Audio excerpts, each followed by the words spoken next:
आप मुझे बताना चाहते हैं, सत्ता पक्ष के नेता बताना चाहते हैं कि ये सब आपके संज्ञान में था, लेकिन कोई भी एक ऐसी एजेंसी नहीं है हमारी सरकार की जिसको पता चला कि ऐसा हमला, ऐसा भयानक हमला होने जा रहा है हमारे देश में, कि पाकिस्तान में बैठे हुए इस हमले की योजना बन रही है कि हम भारत जाके हैवानियत करेंगे, 26 लोगों को मार डालेंगे, और हमें पता ही नहीं है। क्या ये हमारी एजेंसियों की विफलता है कि नहीं है? ये बहुत बड़ी विफलता है, एक बहुत बड़ी विफलता है। जानते थे कि ये गुट है, जानते थे कि 5 सालों से ये आतंकवादी हमले कर रहा है, अध्यापकों को मारा, आर्मी के बड़े बड़े अफसरों को मारा, आम जनता को मार डाला, पुलिस वालों को मार डाला, और आप इन पे निगरानी नहीं रख रहे थे। और ये जो एजेंसियां हैं, इनकी जिम्मेदारी कौन लेगा? क्या आईबी चीफ ने अपना इस्तीफा दिया? क्या किसी ने इस्तीफा दिया? गृह मंत्री जी के कार्य क्षेत्र में आता है इंटेलिजेंस ब्यूरो। क्या गृह मंत्री जी ने इस्तीफा दिया? इस्तीफा छोड़िए, जिम्मेदारी ली।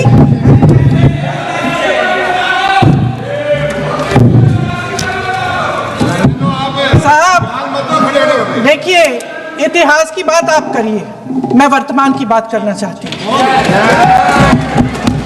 आपको तो एक बहाना चाहिए, आपको तो एक बहाना चाहिए। पूरे परिवार का नाम गिनवा देते हैं। अरे अपनी जिम्मेदारी खुद लीजिए। 11 सालों के लिए तो सत्ता में आप हैं। अभी नेहरू को छोड़ नहीं रहा। कल माननीय गौरव गोगोई जी ने अपने भाषण में पूछा गृह मंत्री जी से, क्या आपकी जिम्मेदारी नहीं थी? मैं देख रही थी। राजनाथ जी, रक्षा मंत्री जी यूं यूं अपना सर हिला रहे थे, कुछ बोले नहीं। अंदर से ये महसूस हुआ होगा कि यहाँ कुछ जिम्मेदारी थी, लेकिन माननीय गृह मंत्री महोदय जी हंस रहे थे, वे हंस रहे थे।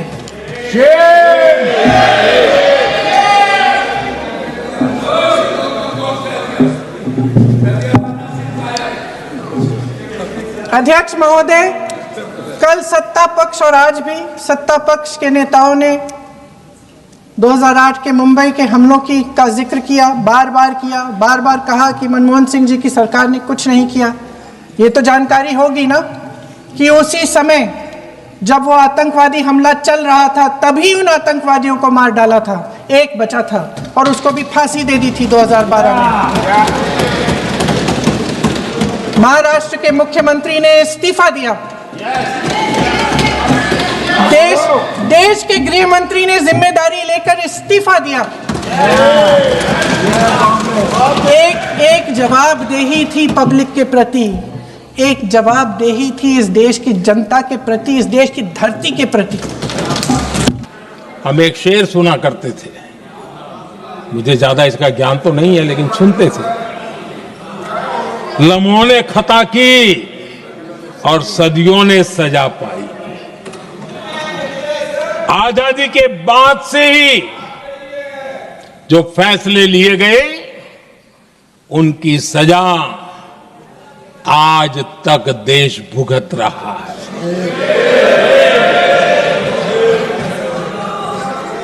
यहां बार बार एक बात का जिक्र हुआ और मैं फिर से करना चाहूंगा। अक्साई चीन की उस पूरे क्षेत्र को बंजर जमीन करार दिया गया, ये कह करके तो बंजर है। देश की 38,000 वर्ग किलोमीटर जमीन हमें खोनी पड़ी।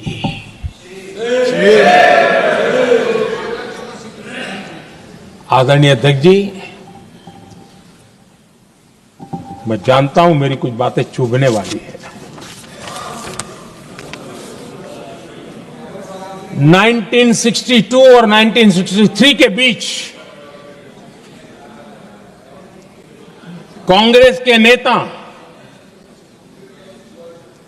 जम्मू कश्मीर के पूंछ, उरी, नीलम वैली और किशनगंगा को छोड़ देने का प्रस्ताव रख रहे थे।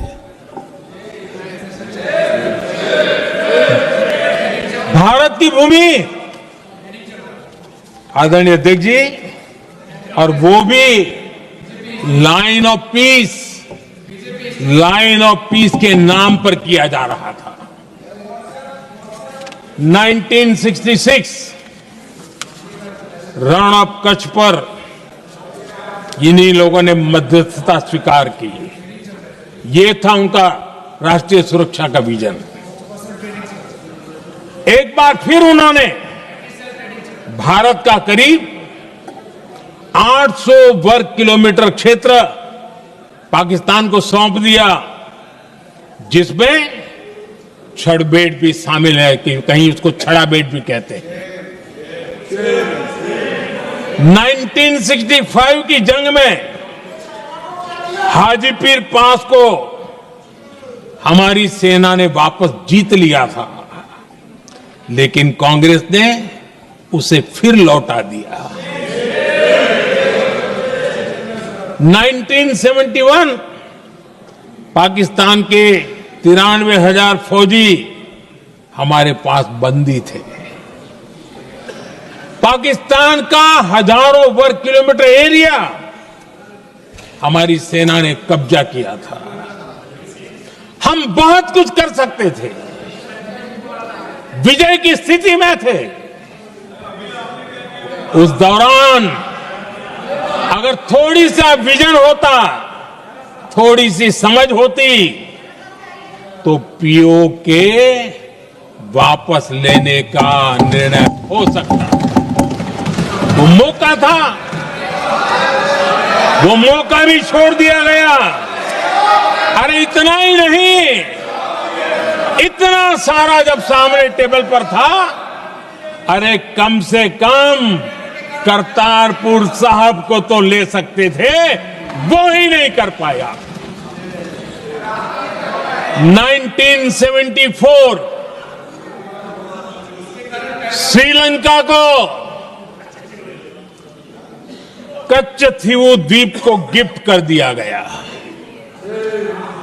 आज तक हमारे मछुआरे भाई बहनों को इससे परेशानी होती है, उनकी जान पर आफत आती है। क्या गुनाह था तमिलनाडु के मेरे फिशरमैन भाई बहनों का? आपने उनका हक छीन लिया और दूसरों को गिफ्ट कर दिया।